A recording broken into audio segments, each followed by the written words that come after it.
PLD Projects presents Holy Snokes, a Star Wars podcast featuring PLD and Matty Gunner. May the Force be with you, always.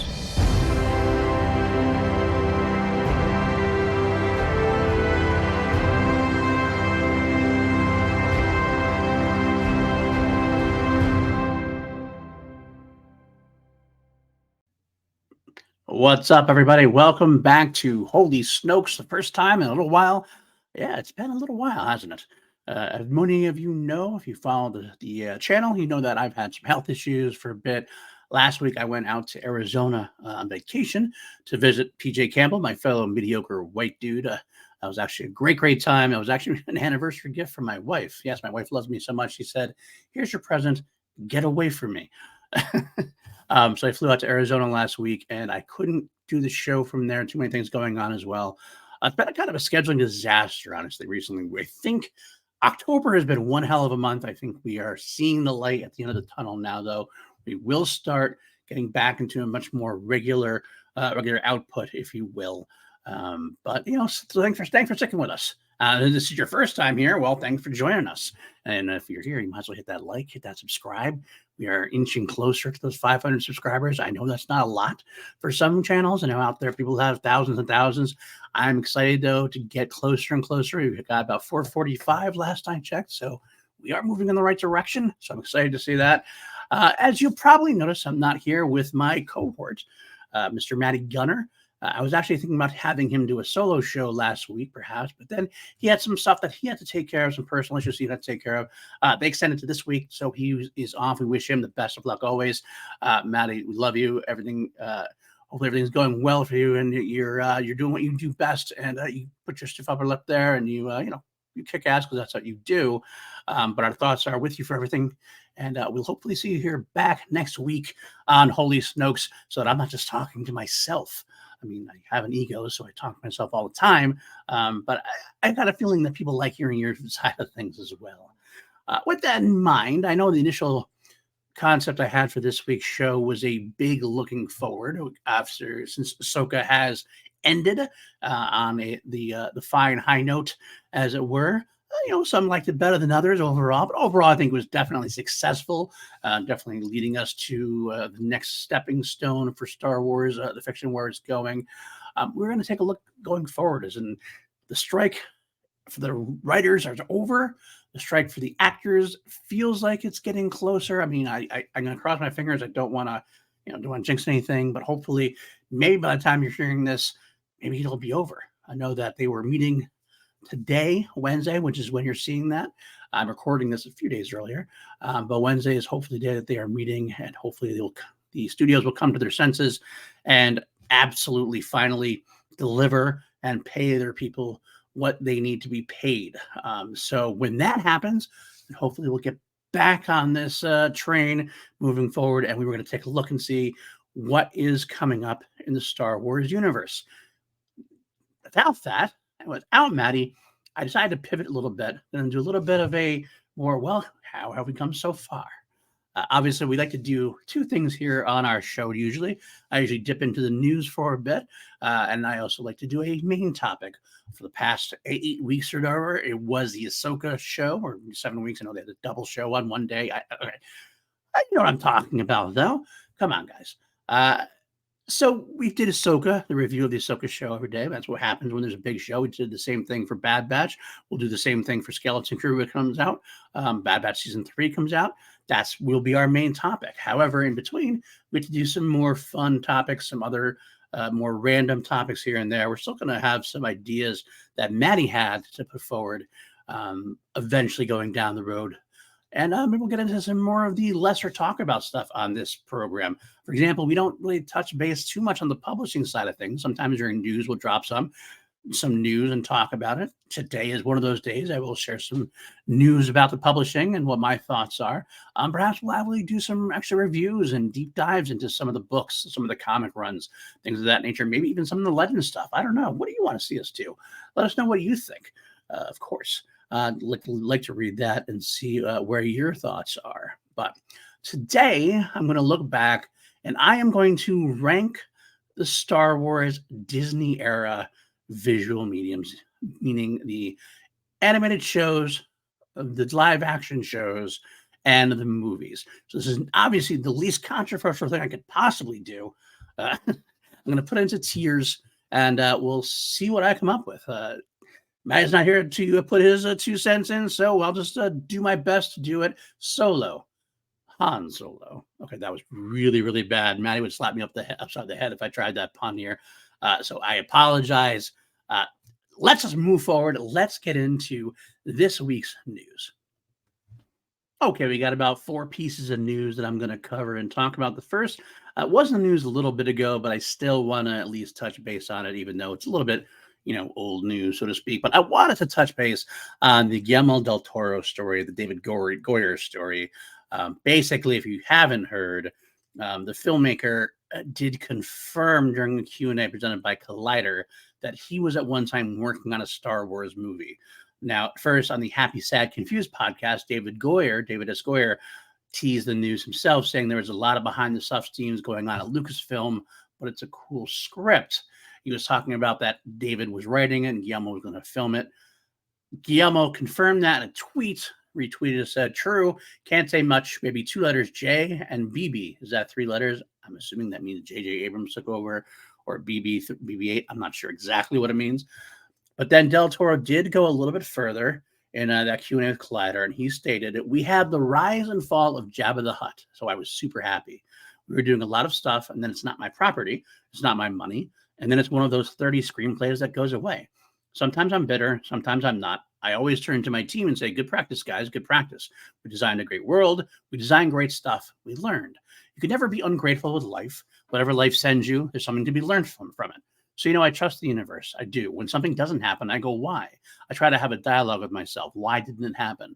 And the more you swim upstream with the universe, the less you're going to realize where you're going. Okay, a couple comments I had to make. The overall first story, that the first surface level thing is, that sucks. I would love to have seen a Guillermo Del Toro Jabba the Hutt film. That would have been perfectly up his alley. I could imagine the real life puppet size creation from his team. The rise and fall of Jabba the Hutt, the mafia side of things, that could have been a really, really cool story, especially if Del Toro was able to keep his own spin on things. He's a very singular filmmaker. Not many can compare to him, and not many can look like him, make his films look like him or feel like a Guillermo Del Toro movie. So I think it would have been fascinating to have. Whether or not he could have made it his way completely, who knows? The second part of it is the part I hate talking about. Sometimes when I do a Star Wars podcast, I have to touch on these things, and a lot of the Star Wars pundits will go into it. And of course, as you know, we've talked about it before. Here it is, another film that didn't get made by Lucasfilm, yada yada yada. I really hate that narrative, and I still do. And I think this is one of the least you should talk about when it comes to, if you're trying to push that narrative, you can push. There's others you can definitively push that were they made announcements on, they talked about, and then went away. Because as I've said many times over, there are probably many, many ideas being pushed. There's many things we don't know about, things we probably shouldn't know about. And if David S. Goyer didn't say anything, we never would have known about this. This kind of stuff happens all the time. Directors, writers, they get pitched things, or they get into the room with Lucasfilm, they work on things. Lucasfilm says, yeah, develop a little further. Let's see what happens. For whatever reasons we don't know about, they decided not to go that way. We don't know why. So why are we going to jump on them? Yes, of course, given everything else I just said, without knowing anything else, my initial instinct is, yes, I would love to see it. Of course, I would love to see probably every pitch that's made or close to it. I'm probably sure there's some I wouldn't want to. But if you tell me about 30 pitches in there from filmmakers such as Guillermo del Toro, I'll probably tell you I would love to see what happens with them, at least with 25 out of 30, give or take. So to me, it's like, okay, yeah, it sucks. But I hope that, I mean, I know it's already too late. I know this is going to be added to the narrative, but to me, it's like, this is a narrative that's tired to me. So part of me would almost rather not hear about these anymore, which is sad to say, because I would rather not hear about them only because I know the reaction. I know what this is going to fuel to certain pundits out there, the narrative out there. I'm just tired of hearing from. Tired of it. Just tired of it. Now, with that in mind, I'd love to get a book about all the pitches. I'd love to hear what Matthew Vaughn had to say, which we'll get into. I would love to hear what Christopher Nolan would have said. I would love to hear what Kevin Feige's pitch was. I would love to hear all this stuff, even if they didn't happen, because it just fuels imagination. Yeah, it fuels a little sadness, like, oh, we didn't get it. But I'd rather think about this film, potential film, and think about what could have happened, and maybe think about what maybe you never know what will happen in the future. Maybe they'll revisit it at some point. We never know. It's more interesting to talk about and think about it, speculate about, than to just kind of sit there and bitch about it. So, I mean, it is what it is. But I had to touch base because I think it's an interesting story for sure. Now, in the first bit of related news to that topic, we have two related bits of news. The first is Disney forcing Lucasfilm to make announcements before they were ready. There's a new book called MCU, The Reign of Marvel Studios, which was recently released and revealed in there that both Kennedy and as well as Kathleen Kennedy and MCU boss Kevin Feige were both pressured by Disney into announcing projects before they were ready. Who would have thunk? Who would have thunk? The basic idea that this whole storyline behind the scenes is not known to everybody. No one knows everything. All we know is Lucasfilm, Star Wars made these announcements or alluded to things, and then they fell apart to the point where fans were criticizing Lucasfilm for always changing their mind. So much was put forth that didn't happen. It's a running joke now, which is why when the stories about Guillermo Del Toro comes out, people roll their eyes and are like, oh, it's another false start, another Lucasfilm blunder. But it seems like Disney might have been pushing Lucasfilm to make announcements to buzz to gender excitement. They weren't ready to do it. That does not make it Lucasfilm's fault. Lucasfilm pushed what they had because at the time when they were announced, I'm sure they were heavily in talks to do these things. And this was something that they wanted to do. But then things happen. So the moral of the story, don't force your people to make announcements until you're ready to announce it. Because then you wait for it and you get ready, and then you can make the announcement when you're strongly into it. You have things to actually announce. Specifically, things that were announced in 2020 were specifically cited, talking about The Acolyte, talking about Rangers of the New Republic, Lando, A Droid Story, and Rogue Squadron. Now, Acolyte is done. The production has wrapped. We don't have a premiere date for it, but that's more about, I believe, finding the slot of where it goes. The strike's kind of pushing things back and pushing Skeleton Crew back, trying to figure out where Andor is going to go. I think it's a case of just trying to figure out where it's going to slide into place. The other ones, well, things happen. The one I don't know about is a droid story. I know a droid story is supposed to be an animated film using some kind of realistic CG. It had R2 and 3PO together on some kind of adventure. Haven't heard anything about that since. I don't know anything about it. I can't tell you whether it's going to happen or it's not going to happen. Obviously, we haven't heard about it for about 2 or 3 years now, so I'm kind of figuring it's at the very least on the back burner. It always felt like a Disney Plus movie to me. Probably the least consequence, maybe more of a children's kind of tale. I don't know. We'll have to see. But that's the only one I don't really know much about. The others, let's take a look.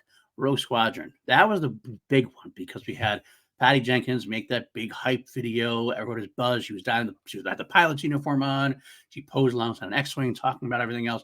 That felt like it was most along. Now we know then Wonder Woman 1984 came out and was not successful. We also have heard since then. Again, this is all rumor and conjecture, so I hate passing it along, but it is part of the story that perhaps Patty Jenkins was being difficult behind the scenes as far as a lot of things go. She obviously directed Wonder Woman very well. It's a spectacular success. She had more control over Wonder Woman 84, and there was some issues there. And I feel like there's also some issues with Lucasfilm as far as what she wanted to do with this story. And perhaps whatever happened at the end of the day, they decided to part ways. They decided to put the brakes on and maybe take a chill and figure out what to do. Again, they announced it before it was really ready to do anything. They hadn't gotten obviously hadn't gotten too far into the process because I haven't heard anything being filmed, any script being completed or anything. I don't know. But that's one of those times, too early. Rangers of the New Republic was announced, perhaps too early. Then again, that had a lot of issues with the whole Cara Dune thing. Obviously, as we know, Gina Carano had the issues with social media, the issues with the people, and Lucasfilm decided it was probably best not to work with her anymore.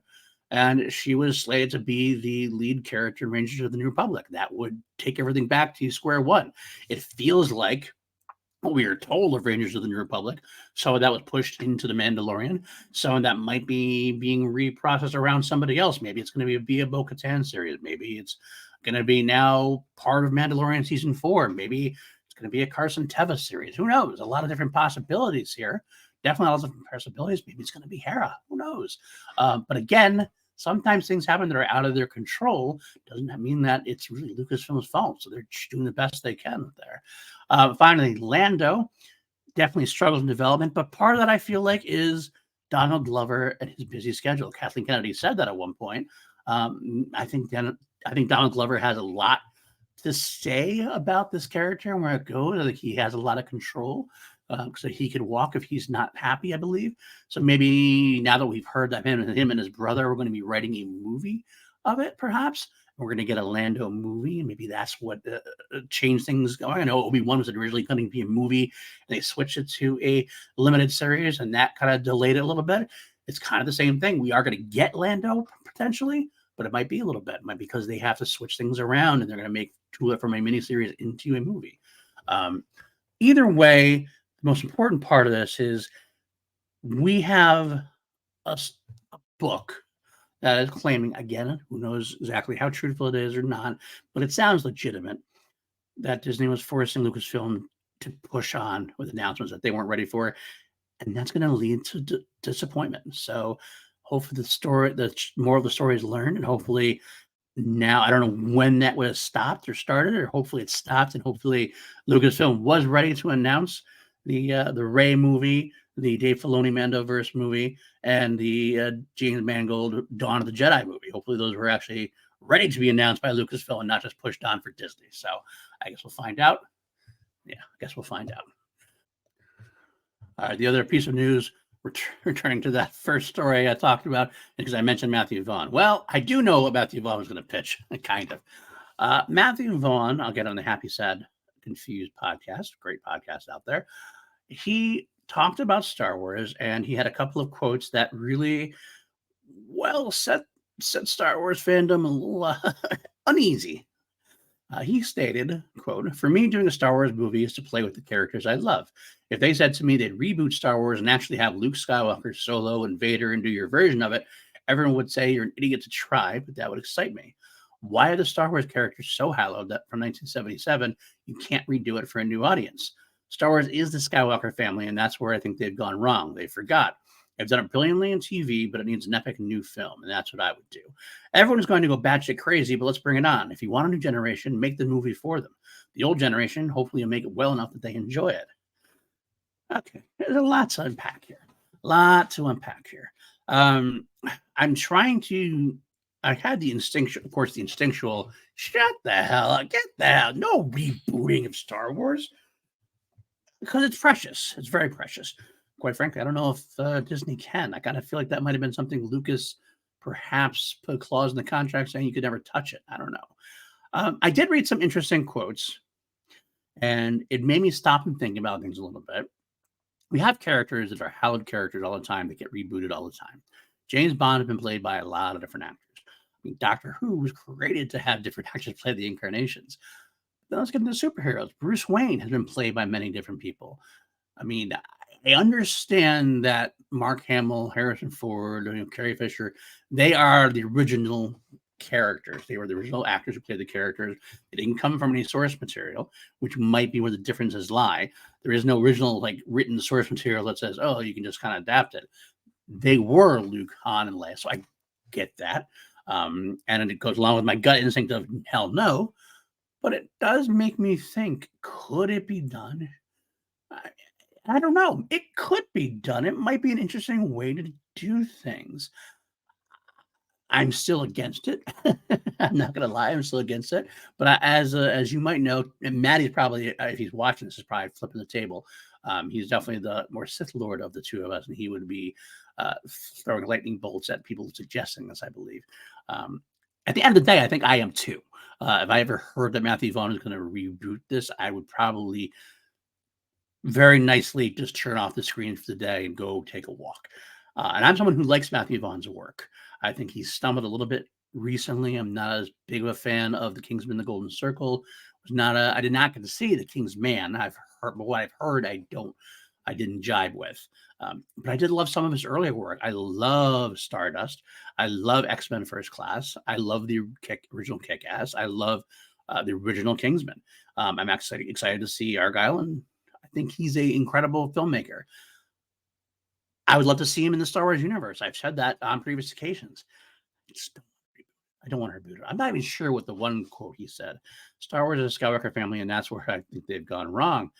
They forgot. I don't know how they forgot. They've pretty much done everything about the Skywalker family. It's been the Skywalker family or branches off the Skywalker family, with the only possibility really being Rogue One and Andor. Even Rogue One has Leia in it. It has Vader in it. Andor seems to be the only one that doesn't have anybody in it, except for, it does have Mon Mothma tangentially, but it's the most probably away from that. Maybe that or Bad Batch, which is pretty far away, just being involved with the clones. I mean, I don't know. It's hard to say, but I don't think he's got that right. I think that the Star Wars being the Skywalker family, the Skywalker saga was a Star Wars, was the for the Skywalkers, and it's why I actually very much. I have a video one day I'm going to put forth on this channel. I think if I ever get around to doing edited videos, I'm not big on edited videos, as you may know. You haven't seen me do too many. I did the one Star Wars one and the one animated one. I want to do a video about why Rey Skywalker was actually a good choice for the Skywalker saga. I know some people out there are going to start throwing things to their screen, but I like Rey as choosing the last name Skywalker. But that's a different story. But that is the Skywalker saga. I don't know if they need to do it anymore. I'm not one of those people who say they have to move past it completely. I would love to see both. I can't wait to see James Mangold's Dawn of the Jedi, which would probably have nothing to do with the Skywalkers. It shouldn't have anything to do with the Skywalkers. But I also want to see, I want to see Luke, Han, and Leia or somehow make appearances in the Filoni's Mandoverse, Heir to the Empireverse. I think that's important too. I still holding truth that I think one of my favorite projects, if it was ever announced, the one I'd want to see announced is a Clone Wars style animated series that takes place between 7 and 8 that focuses on Luke, Han, and Leia, and maybe Chewie, and maybe Lando, maybe Laura Santeca, Admiral Akbar, those kind of characters that we had the original trilogy cast and crew, or characters, I should say, being done in animated style. All about the Skywalker family there. The adventures of Luke finding the Jedi out, Han and Leia's romance eventually, becoming a family with Kylo, with Ben Solo. A lot of different cool things you can go, a lot of cool ways you can go. You could do a Clone Wars style, like an arc where Luke and Tech are out visiting a temple somewhere. Han and Chewie are out with Hondo. Of course, I'm going to pitch Hondo in there somewhere. Hondo, some kind of high stakes underworld activity. Who knows? A lot of different things you could do. I'm getting totally lost in my own thing now, so I have to move it on. But taking it back, I don't know if Matthew Venn knows exactly what's talking when it comes to that. Got to be ill-advised comments. I don't think you should reboot it in that fashion. But everyone has their own opinion, and I'm not going to lie. I'm not going to be hypocritical. Maybe you call me hypocritical if Matthew Vaughn announced it, if that's what they decided to do. Matthew Vaughn was beside rebooting A New Hope. I'd be first in line is to check it out. I'd probably have a hard time stomaching it, but I would definitely check it out and then try to keep an open mind. All right. Next up, we have Lucasfilm Publishing at the New York City Comic-Con. A couple of bits of news drop. We don't talk publishing much, although I have been reading most of the stuff. I kind of read the comic books as they came out. I kind of stopped recently, kind of fell behind because I started a project where I'm going to be reading and enjoying everything in canon in chronological order, everything. So I am back in the High Republic days right now. So I stopped reading the comic books as they came out, and I will get there when I get there, so to speak.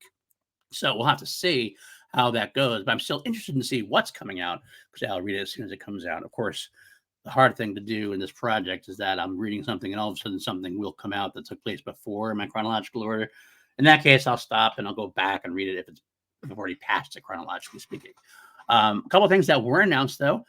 Ethan Sachs' Bounty Hunters story comic book is coming to an end. Story of Valance and all those wonderful bounty hunters. I enjoyed most of it. I kind of trailed off here and there. Some of the stories were good. Some of the stories I kind of felt weren't for me. It wasn't something I was clamoring to read when it came out, as soon as it came out. But once I read it, I had fun reading it. But that series is coming to an end, and Ethan Sachs is moving on to write a Star Wars, a Jango Fett miniseries, which should be fun. I'm glad to see them exploring the prequel era still, which is nice. A lot of the publishing had been done in that original trilogy vein and that kind of realms. It's good to see them go back a little bit. So hearing Jango Fett, I'm assuming it has to take place before Attack of the Clones, obviously, unless it's during Attack of the Clones. But so we get a little bit of backstory on Jango Fett. I think that's a great idea. Speaking of which, Mark Bernardin will be helming a Mace Windu miniseries. I'm not sure again where that takes place necessarily, but another prequel era story could be pre-episode 1. Who knows? I don't know. But should be pretty fun either way. I like seeing Mason explore it a little bit further. Beyond that, we do have a novel coming out, John Jackson Miller's The Living Forest, which takes place a single year before The Phantom Menace and is pitched as a road trip story for the 12 members of the Jedi Council after being challenged by Qui-Gon. And this is one of the stories that actually fascinates me the most. A lot of different characters to delve into, a lot of different characters we don't get a whole lot story-wise with. I'm interested to see how Mr. Miller does with them at this time frame, right before the Phantom Menace's story would begin. Very interesting to me. I can't wait for that one particularly. We also have a comic adaptation of Thrawn Alliances. This is the one I don't read. I generally read the books, and if I read the books, I don't bother with the comic adaptations. There's usually not a whole lot different to them. If anything, I think they have to edit stuff down to make it into a 6-issue comic or 4-issue comic or whatever. So I tend not to read the adaptations of the books. I just save the books. So if it's for you, great. It's coming out. If you're like me, you're probably like, I won't worry about it. Of course, the High Republic Phase 3 has already started and will be pushing forward. The High Republic, of course, coming from Marvel. And the one I'm looking forward to the most is George Mann's The Eye of Darkness. I do love Martian Row. I have been well documented in my little talk I've done about the High Republic and the publishing here on Holy Snokes. I will say that I was not a big fan of how they did the High Republic in terms of they had the Phase 1 and Phase 2 became a prequel to Phase 1. I mean, it's kind of weird. I know it sounds funny as a Star Wars fan. I don't like it when they have a trilogy or a saga, then we go back to the prequels and then go to the... It's exactly what Star Wars did, right? I'm sure that actually probably played into place. We'll set something up, we'll do a prequel, and then we'll do a sequel trilogy, so to speak. But it doesn't work for me because I got into this book series. I wanted to see what was going on with Martian Row and with the Jedi and the High Republic at that point. And then we kind of stopped everything, went back and went into Phase 2. I'm enjoying Phase 2. That's where I am now in my read. I'm in the middle of reading Battle for Jeddah, which I'm actually having a great time with. I do enjoy Battle for Jeddah quite a bit. But I really wish we could have just gone forward in a way. I almost wish we could have done Phase 2 would have been Phase 1, Phase 2, and Phase 3. I think that could have been how I would have appreciated it more. I guess we'll see. I didn't come up with it. You know, they get paid more money than I do for sure. So maybe they're the right way. Maybe I know some people are loving it. So who knows? Who knows? I am interested in George Mann's The Eye of Darkness. So, like I said, I'm reading the Battle of Jeddah, really digging it. So I can't wait to see what he does writing Martian Row. And we'll go from there. It's going to be the end of the High Republic. I believe the 3 phases was the plan. I don't know if they're going to go anything further after that, but I would love to see some kind of big finish here with this storyline, and hopefully we will get that. Finally, we also had Dark Horse Hyperspace Stories coming out, Qui-Gon and Hyperspace Stories, Obi-Wan graphic novels dealing with those characters. Again, those are fun. I like anytime I get anything with Qui-Gon or Obi-Wan, I'm happy to read them. So we'll go from there. All right, the final bit of news we have before we get into this whole ranking of the Star Wars Disney era. Shawn Levy is another director who has a Star Wars project that was pitched, that was semi-announced. I don't think it was I can't remember if it was officially announced by Lucasfilm, but Shawn Levy did speak about it, or someone brought it up, and he confirmed it and talked about it a few times. So obviously it is at this point, still moving forward. It was one of the last things announced before the strikes kicked in, so I know it hasn't gotten much further. And obviously, Shawn is busy with Deadpool 3 right now.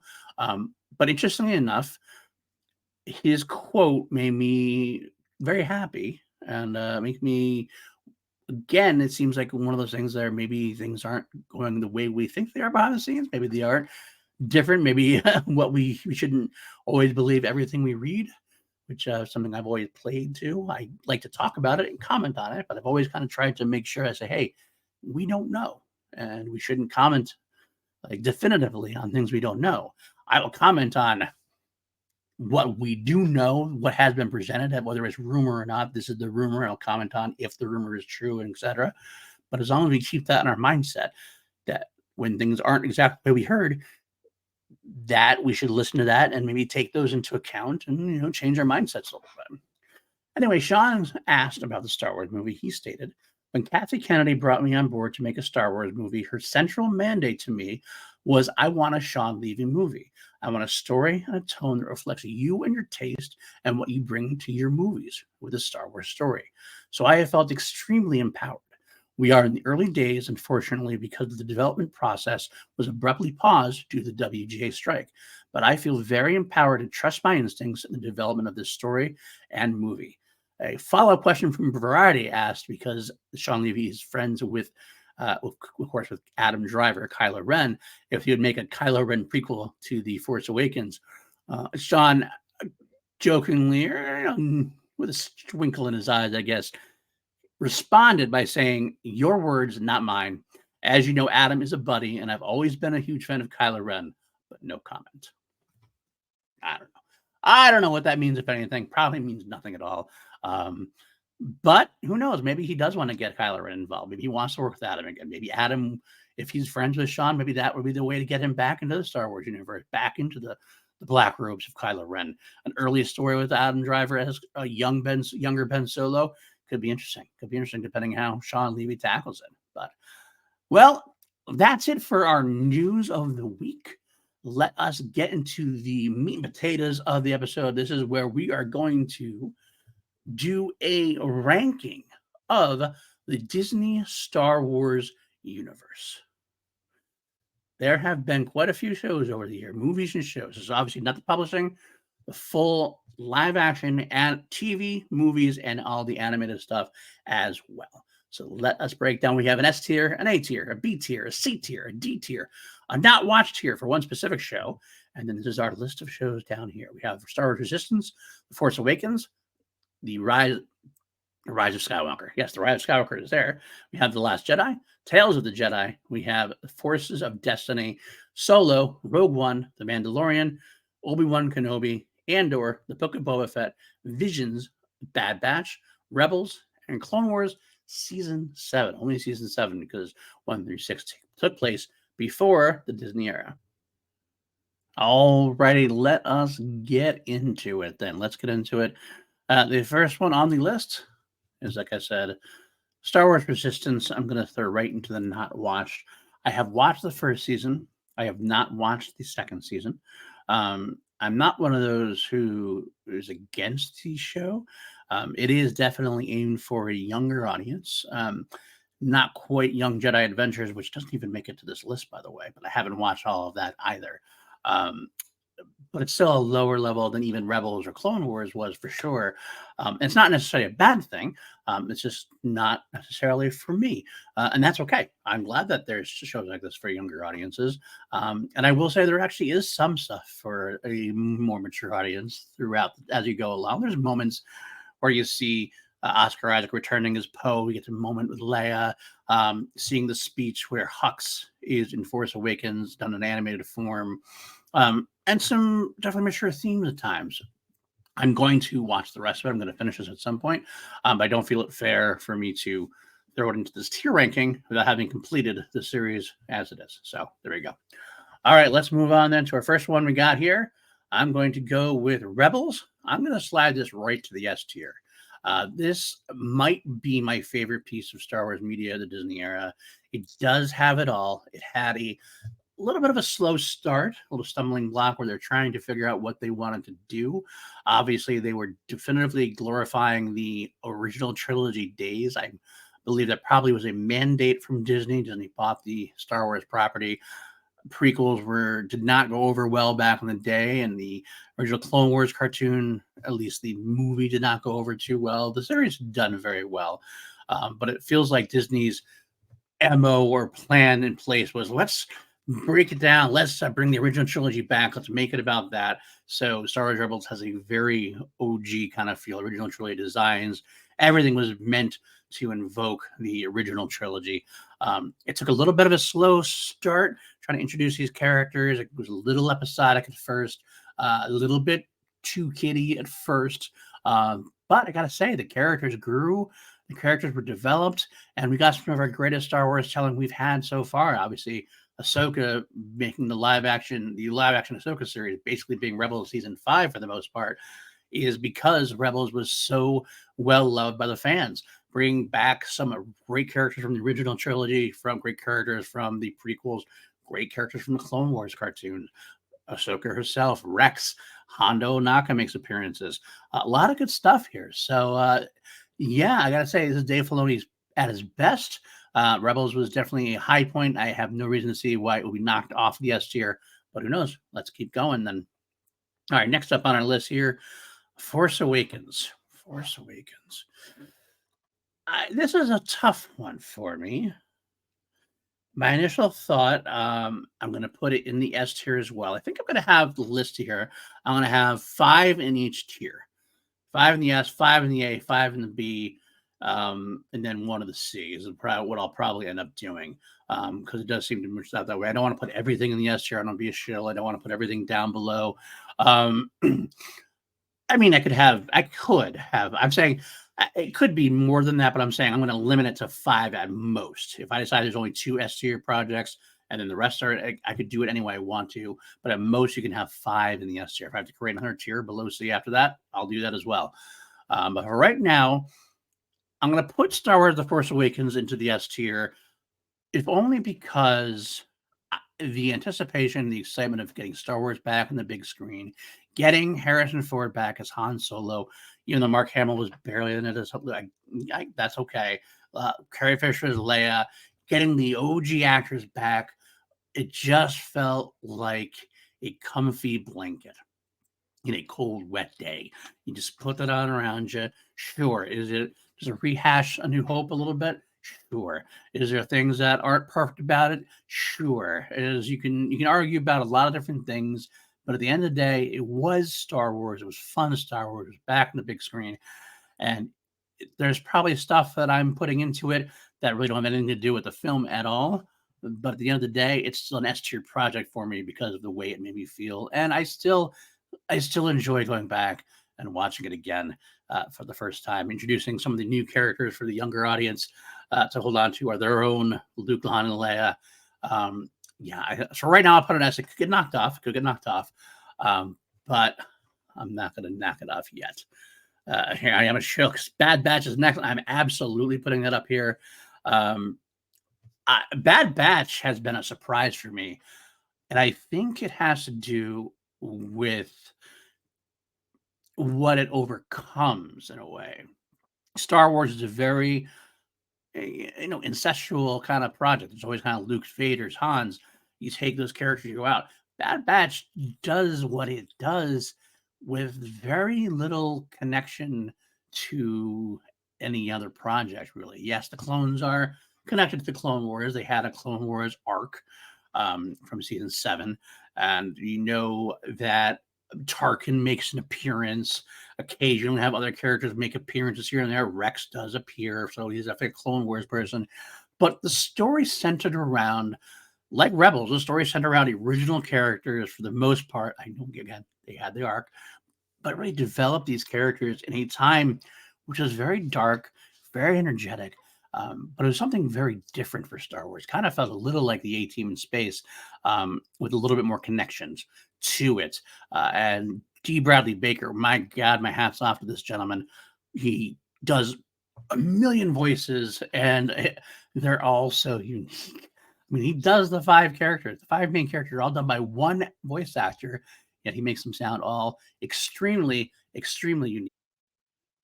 And as the Clone Wars made the prequels even better, I think the Bad Batch does the same and continues to add such depth to the storytelling.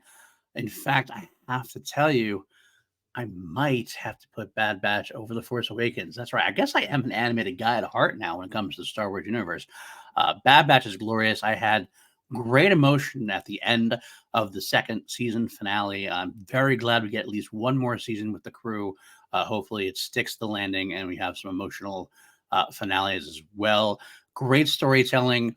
The arguments against it is there's a lot of, I'm not going to say the word, a lot of enhancement episodes, as they call. Some people use the F word, but I disagree. I think every story, even if it's a little bit off the main focus, did a lot of work, a lot of legwork with character development, lore development, world development. There's always something to it. Sure, we all want those great, exciting moments, the moments that we have when they're connecting with Hera, or the moments where they're moving forward. We're getting Tarkin, moving Crosshair forward. But some of the other stories really serve the crew well as well, and developing the relationships between Omega and Tech. Stuff like that is why the ending was so emotional as it was. So Bad Batch is some of the best storytelling we've had in Star Wars and Disney era, and I'm going to stick to that. So, all right, next up we have Rogue One. All right, Rogue One, I'm going to slide down into the 8 tier at this point. I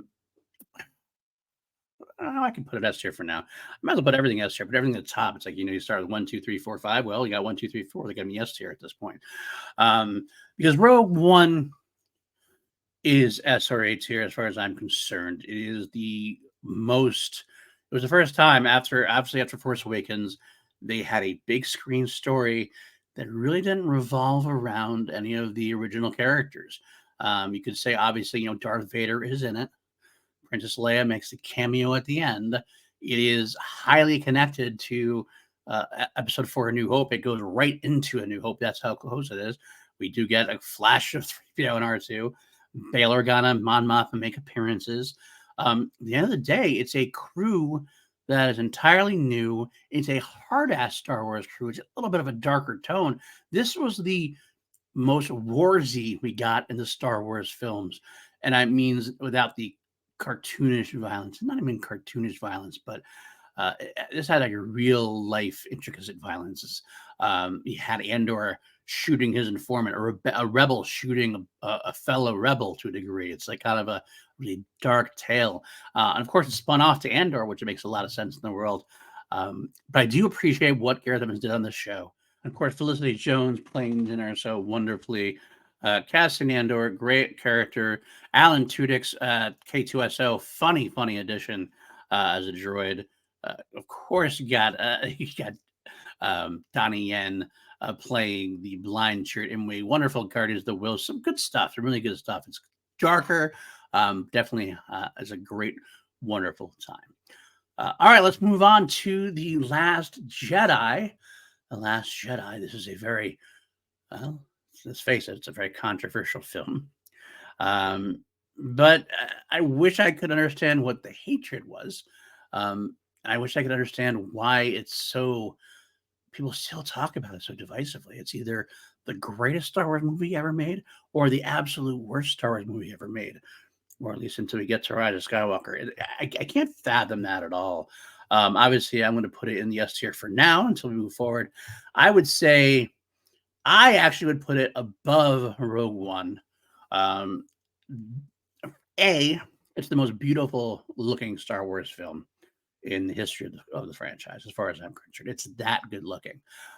I think there's a lot to love about Rogue One, about The Last Jedi. It's not a perfect film. I do think the Canto Bight sequences go a little too long for me. I don't love how he got there. I kind of felt like it was a little bit of a waste of Jyn Erso. I've got Jyn Erso on the mind. Of Finn. It's a waste of time for Finn to be in that kind of mission. However, I really actually enjoyed the Luke Skywalker stuff side of it.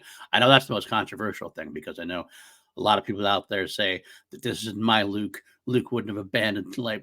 I like the old crotchety Luke who is scared of what happened. He's someone who lost his father, almost was impulsively lost the dark side himself, training his nephew, his sister's son, and he loses him to the dark side. At some point, it's like, oh God, I almost feel like I cut myself off from the force. Maybe life would be better. But the end of the time, end of the episode, he comes back and he admits he was wrong, and so that like it always you can't blame Luke for having moments of doubt and for going away. If he didn't come back, maybe you could say that wasn't your Luke Skywalker, but he made the choice, made us a great choice at the end, sacrificing himself to save the resistance, to save his sister, to save Rey in a way that wasn't thought of. And maybe people want to see him bring down Star Destroyers. Maybe people want to see lightsaber battles all over the world and him using the Force, but him not fighting Kylo and just buying time, there's something magical about that to me and very Jedi-like about that. I thought it was really well done overall. Yes, there are problems with it. Yes, not everything makes a whole lot of sense. Always some choices that were made. I mean, you could argue with me all day, but I do like it quite a bit. I put it over Rogue One. I think I like Force Awakens a little bit more for my own view because that had that feeling of coming back to life for me for Star Wars. So, all right, let's move on then. Solo is next. Am I going to push one down to A tier from here? I'm going to say no. I'm going to slide this right into the A tier. I do like Solo a little bit less than Rogue One, but it's not a whole lot less. It's really not a whole lot less, to be completely honest. A lot of people have bag on Solo, and I don't understand why. Would I have liked to see the Lord and Miller version? Sure. Do I think the Lord and Miller version might have been the right story for Han Solo? I don't know. I don't think so. I think you could say that Ron Howard's version was more safe or whatever, but I do think it fits the character very, very well. We got a great Star Wars adventure story. And say what you like about Alden Ehrenreich, that he doesn't fit the role. He's not Harrison Ford. I don't want Harrison Ford. I think he did a very good job stepping into the role. I kind of felt like it was more of a younger Han Solo. Was it perfect? No, but I think he did an admirable job. By the end of the story, he was by young Han Solo, and that's fine. Him as Chewie had great chemistry together. Woody Harrelson as Beckett, phenomenally fun time. We had, of course, who else? We had the Dryden Voss, again, great villain. He didn't last as long, but a great villain nonetheless. Getting Kira, well, I'm not a big fan of the actress who plays Kira, to be completely honest. I'm like not a lot of names today, but that's okay. But she did a fine job. Getting Maul at the end there, yeah, was a little fan servicey, absolutely. Did he have to light his lightsaber? No, he did not. Did it still look cool? Yeah, sure it did. So Donald Glover is Lando. Phenomenal choice. A lot of good stuff going on here. At the end of the day, it was a fun adventure I'd like to see more of. I wish we can get a sequel. Maybe we will with Lando. Maybe the Lando movie will be a sequel of sorts to Solo. It would be a smart way to go, a way to get the band back together again. But all right, moving on then. What's next? Oh, The Rise of Skywalker. This is a very hated movie. I know that's a very hated movie. But I gotta say, I'm gonna put it up here and move Rogue One down, if only because I am the weird person. I am a very weird person. I get it. People usually love The Last Jedi and hate The Rise of Skywalker, or they hate The Last Jedi, and those people tend to like The Rise of Skywalker a lot more. I'm a guy who likes them both equally for different reasons. Do I admit The Rise of Skywalker is rushed? Absolutely. Obviously, JJ did not really plan to come back and do this. This was Colin Trevorrow's baby until Kathleen Kennedy changed her mind, perhaps after some misspells by Colin. So he had to, a tale of when he left off of Ryan to take care of some things. Ryan left some things off. If JJ was going to finish his story, he had to incorporate his stuff and Ryan's stuff. He did have to take a little bit of a turn to kind of smooth out what Ryan had left him to get it back to where he wanted to go. Quite frankly, I will agree with the argument that perhaps a more planned out trilogy, at least making sure everybody's on the same page, might have been the better way to handle it. better way to go. It's not the end of the world, like a lot of people say. I mean, George Lucas was changing a lot of things on the fly. It is his world and his universe, though, so maybe he's allowed to. But either way, you could tell that it didn't work as well because of it. It was a little bit choppy. It's a lot of A to B to C to D to E to F, moving to find things story wise. Some of the complaints, though, I didn't really get. I didn't. The whole, again, I talked about the Rey Skywalker thing. I'm not going to argue with that anymore right now, but I think it's a great idea. Rey being the granddaughter of Palpatine, I enjoyed it. I did. I enjoyed it. That's because you could argue this is actually had to do with the Rey of Skywalker thing as well. I'm not a big proponent of the Rey being from nowhere. I love the idea that someone could be from nowhere and be force sensitive. That's not my argument. It's not my argument there. I just don't think the Skywalker saga was the place to do that. That makes sense.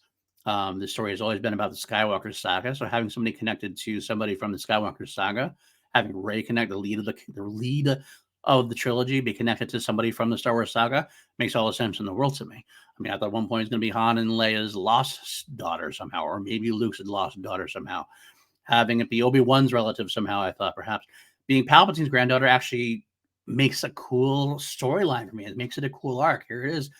The whole arc being no matter what your name is, no matter what, it actually says the same thing, no matter what your bloodline is. You don't have to have a bloodline to be a Jedi, right? And you could actually have an evil bloodline. And you choosing to be good, you choosing to be a Skywalker, to say, actually is more powerful than that. It lets you know that you don't have to be the same thing your parents were, same thing what's expected of you. You can still come from bad blood, so to speak, and be a good, heroic person, moral person. And that's a beautiful story to me. Is it perfectly done? No, of course not. Was the third movie probably going to be Leia's movie and Carrie Fisher passed? Sure thing. I don't think we get Harrison Ford back if Carrie Fisher had lived. I think Harrison Ford did an admirable thing coming back for Carrie to kind of fulfill that role for Ben Skywalker to come back. For Ben Solo to come back. Do I love the Ray Raylo, whatever that relationship is? Not really.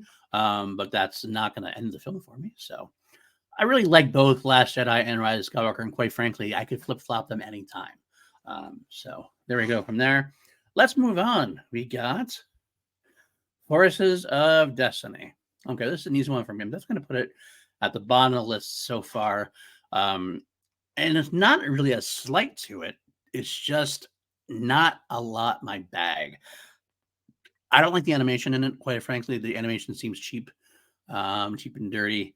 And I'm not a huge fan of just 3-minute shorts. It's not that they're bad, but it's just like I'd rather watch something else. Some of the stories were kind of funny at times, had some amusing ones.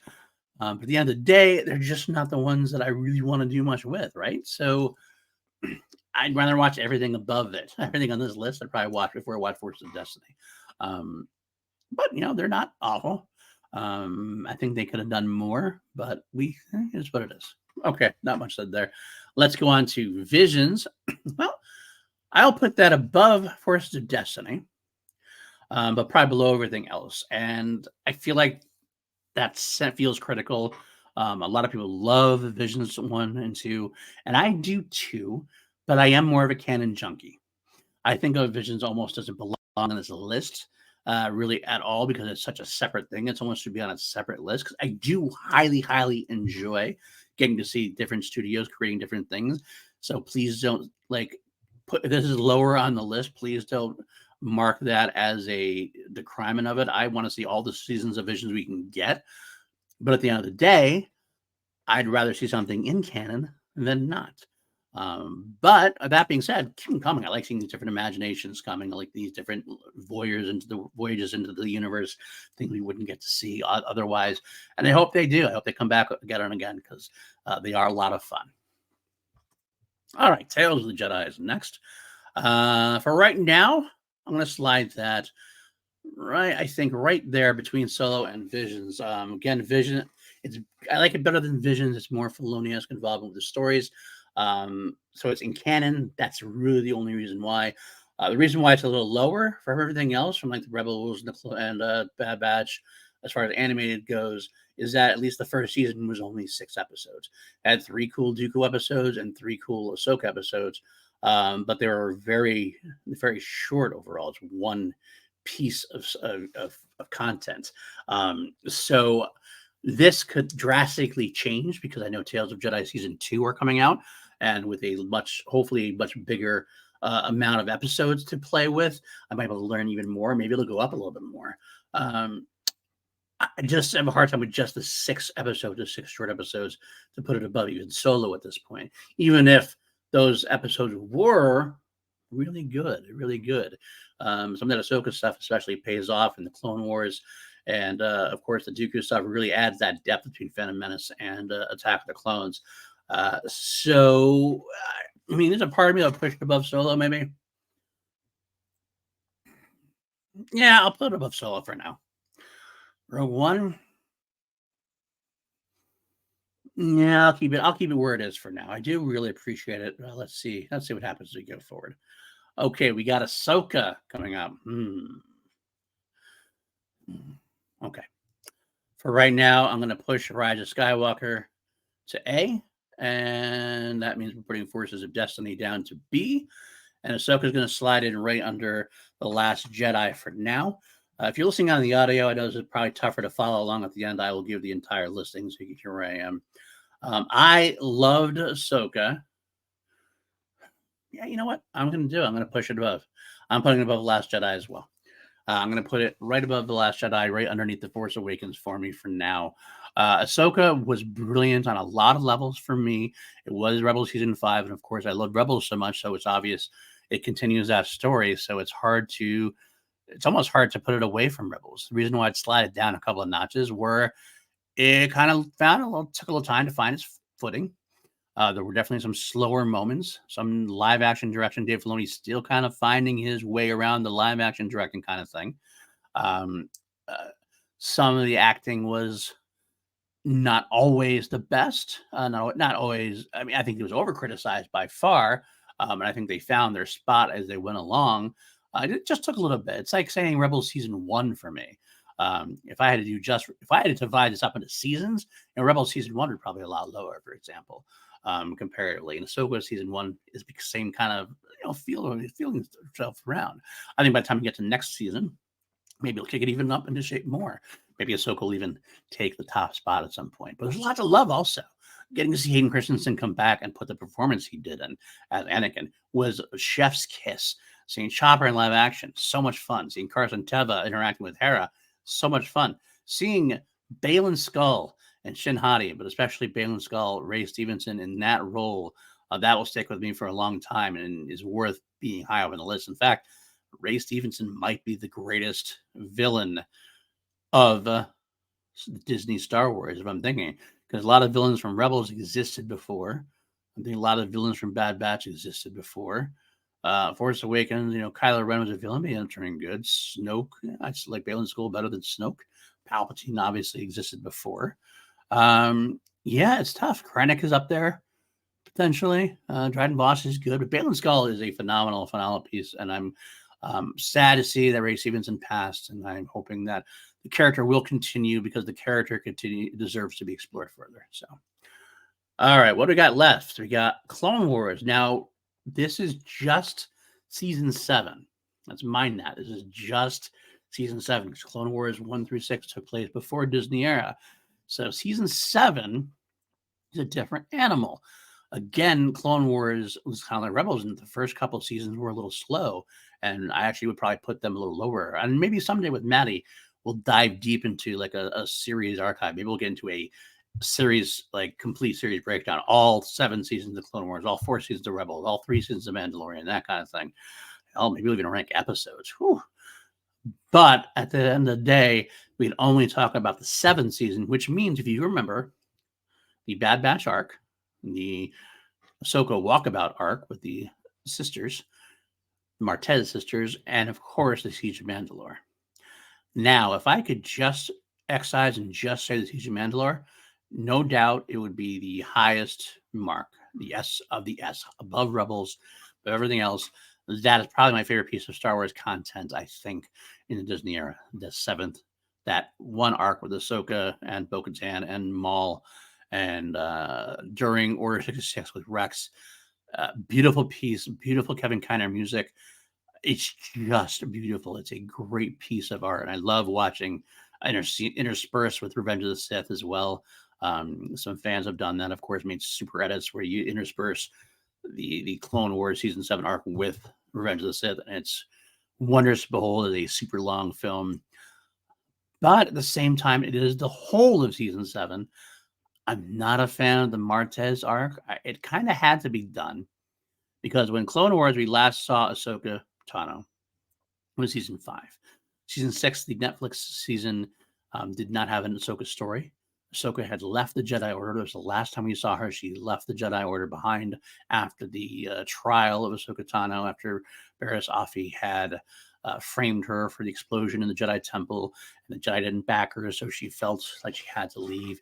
We saw her return in Rebels as a rebel, as the Agent of Fulcrum, but we didn't know exactly how she got there. So if we're going to have Ahsoka return in the Clone Wars, and we knew right away when the Clone Wars season 7 was announced, it was because Dave Filoni really wanted to do the Siege of Mandalore. That was the main crux of it. We wanted to finish out because that was always the end of the Clone Wars, the ending that he had in mind. He had like 2 or 3 seasons written, a lot of episodes written. There's still a lot of unproduced arcs that he's talked about at Celebration. We did an episode of Holy Snokes talking about those arcs, those unproduced arcs.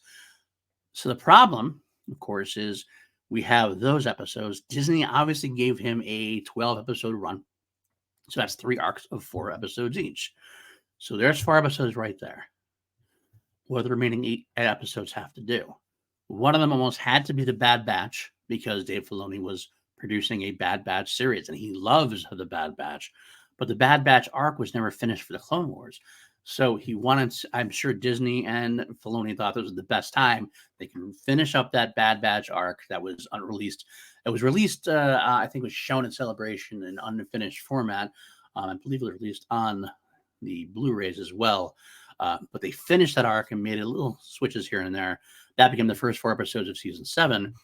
This is the introduction of the Bad Batch, who are going to come back on their own show later on, which leaves us with 4 other episodes. So it had to be Ahsoka away from the Order, because how could you have Ahsoka leaving the Order, saying, I can't be with the Jedi, I can't be with you, I have to find myself, find the person I want, I am, away from Anakin, away from Jedi Order, and have the next time we see her, she's coming back to help, to ask Anakin and Obi-Wan help to go after Maul. It feels like we still didn't get the Ahsoka like away from the Jedi kind of thing, which means we have the arc with the Martez sisters where she does, attempt to find herself. And it's not a horrible arc. It's just kind of forgettable, to be honest with you. If the Clone Wars had been a 20 some odd episode season, we might have gotten a different Ahsoka arc potentially that would have given us that time frame, but we didn't. So we had a excellent arc. We had a decent arc as far as the Bad Batch goes, and we had a kind of forgettable arc to make up the entirety of season 7. So that being said, on the strength of the final arc, I'm going to put it into an A tier, an S tier still, moving the Last Jedi down to A, moving Visions down to B. I'm going to put Clone Wars season 7 above Ahsoka. That Siege of Mandalore arc does so much. Again, if it was just the Siege of Mandalore, it's number 1. All right. So let's move down again. Let's look at next up is Andor. Ooh, Andor, where does that go?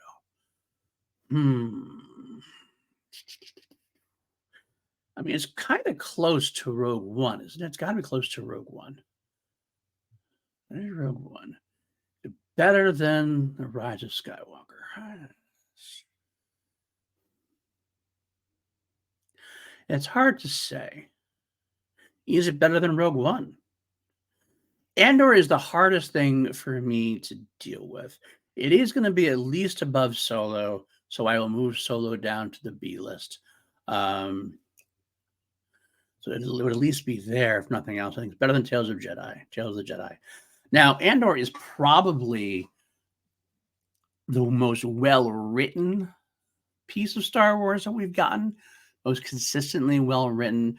It's got a story in mind. It's going to tell the story it wants to tell. It's it's very direct. There's not a lot of looseness to it. Um, the reason why I don't shoot it more up the list is it has a little lack of that Star Wars soup. And I don't mean it has to have lightsabers or the Force or the Jedi. None of that's in this, obviously. Um, but it's a very serious spy tale that just it doesn't feel like a Star Wars story, though. The topic is obviously rebellion and dealing with tyranny is at the heart and core of Star Wars. But there is a little bit of that adventureness, this like childlike, innocent way of dealing with things that kind of feels a little out of place.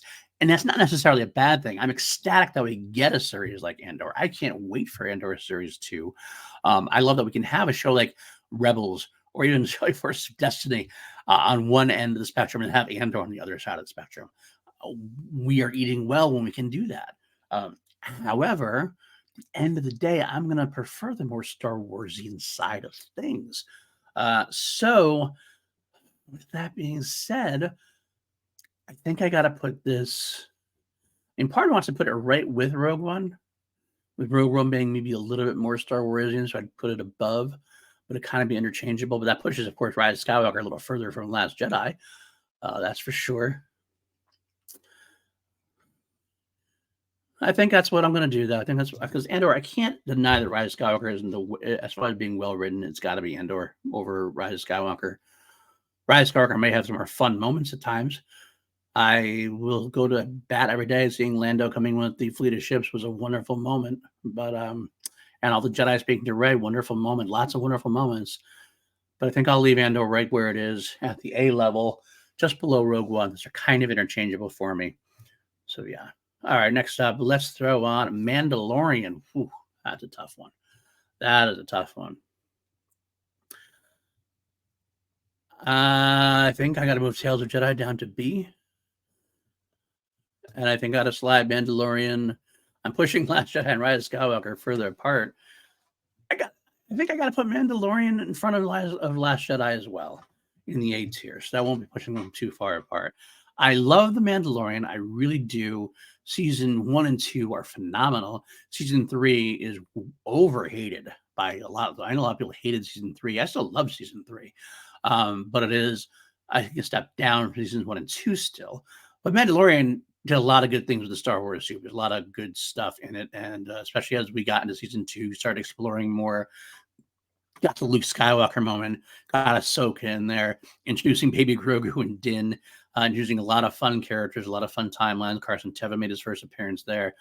Bill Burr in Star Wars, amazing. This is a really good piece of Star Wars storytelling. It set up the Mandoverse. I can't wait to see where it goes from here. It's tough to put it over The Last Jedi. It's tough to put it under Ahsoka. But I think Ahsoka has a little more of that nostalgia in there for me, which I guess it comes down to nostalgia-wise, just seeing Anakin and Ahsoka, or just seeing Luke, the Luke that we never got to see because of what happened in The Last Jedi. Again, I'm not being hypocritical there. I'm not really being hypocritical. It's not that I'm saying, oh, we need to see Luke in action in Last Jedi, and we never got it. So thank God we got it, Mandalorian. No, Mandalorian Luke was a lot different.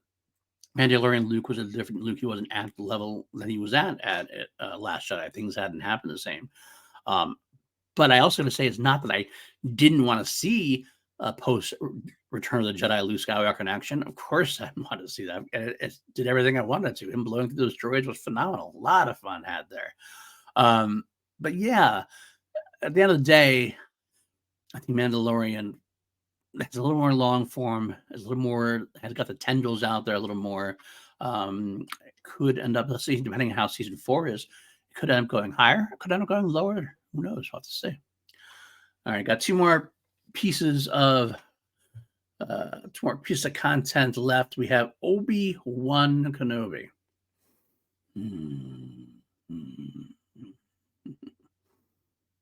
Okay. Rise of Skywalker is going down to the B level. Andor is going to have to move, I think. Yes. You're gonna, yeah, okay. Here we go. I'm going to have to put it here. I'm going to slide it up here. I might have just slide it to the top of A. And I know a lot of people don't love it. But I'm not one of those people. I loved Obi-Wan Kenobi. I hear some of the issues. It does look a little cheap at times. There's things about it. There's a little maybe too, like they expanded out from a movie to a TV series. It felt like it was spread a little thin at times, but the heart of the story is something I did want to develop. I wanted to see Obi-Wan, a broken down man, getting Hayden to come back and having Hayden and Obi-Wan, Hayden is Anakin / Vader getting to interact with Obi-Wan, seeing those flashbacks, seeing Vader versus Obi-Wan 2, which did not disappoint for me at all. The only thing that does disappoint, honestly, was the lack of John Williams cues, which I thought was a wasted opportunity. The music was fine, but use the cues when you got them. A lot of fun having with Vader in there. A lot of fun having Obi-Wan. A lot of lore explored. And little Princess Leia, Vivian Lee Blair, was just phenomenal. Chef's kiss. So yeah, you can decry a lot of the stuff to me, and I'll say, yeah, and I get that. I get your arguments against it. Didn't stop me from enjoying the hell out of it, and I couldn't wait for it. I hope we get a sequel series eventually, or for a story to Obi-Wan and Qui-Gon now. It'd be nice to see. And maybe because of Mandalorian season 3, maybe that's why I'm pushing Obi-Wan over it, because I did enjoy Obi-Wan very much comparatively. They could flip-flop back and forth between Obi-Wan Kenobi and Mandalorian probably. But for now, I will leave it where it is.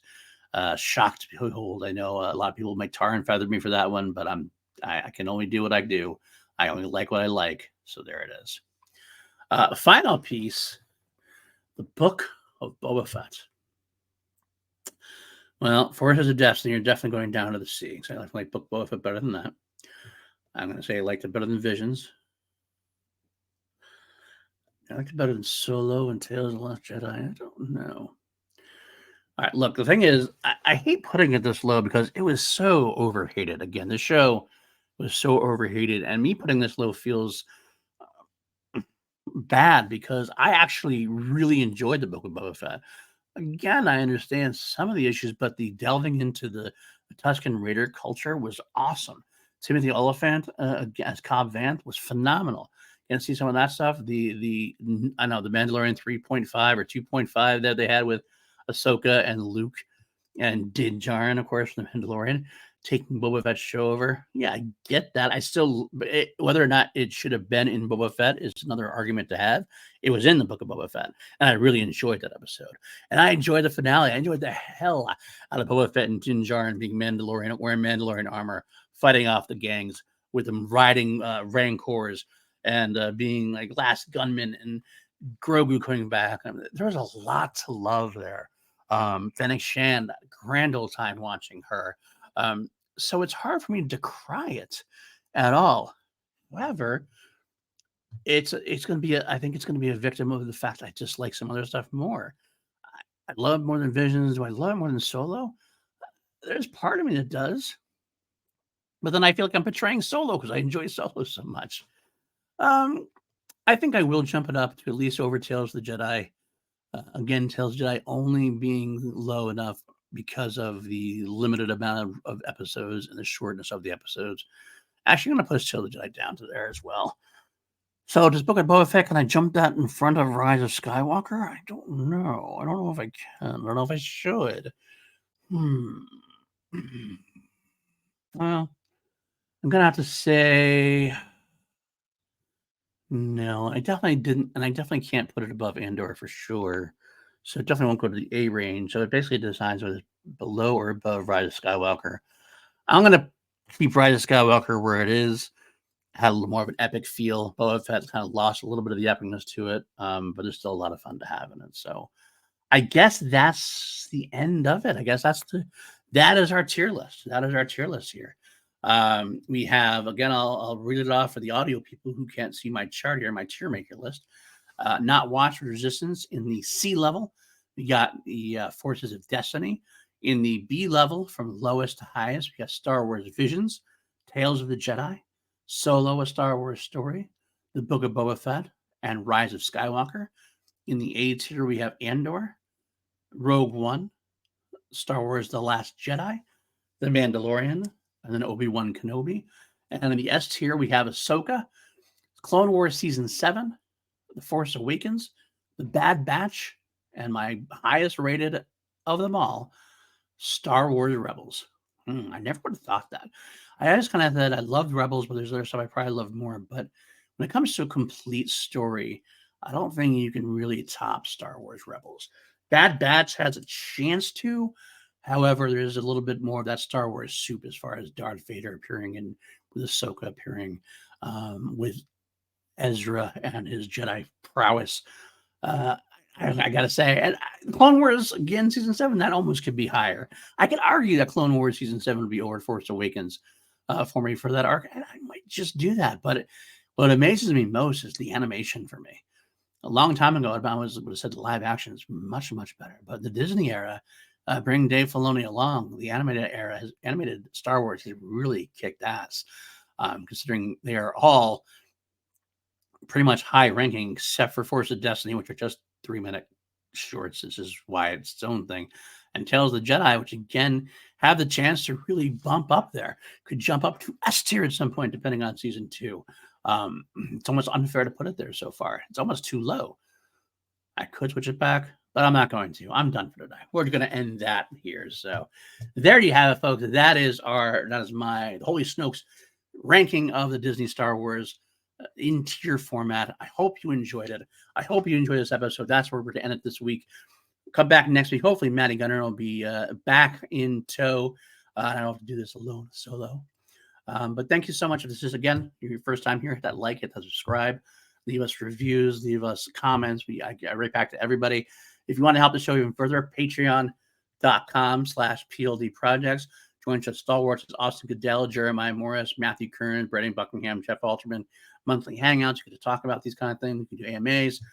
We can do other extra bonus content. And again, follow the rest of the stuff on the channel. I do 2 Mediocre White Dudes on Film with PJ Campbell bi-weekly. We're in our Friday the 13th breakdown now. We go through horror franchises usually, amongst others. Not always horror, but we're horror guys, so we lean horror. Review, which is and Lego talking about the V franchise from the 80s, my other sci-fi love of the 80s. And finally, of course, every week I do my Queen podcast on the sister channel, PLD Projects Crown Jewels. This week we're breaking down Roger Taylor's song, I Want to Testify, the first Queen solo single. I believe that's what's airing on Friday. But that's it for this week, folks. Stay tuned to next week. We'll see that. I'm not sure what we're going to be doing. Maybe we will get back with Matty.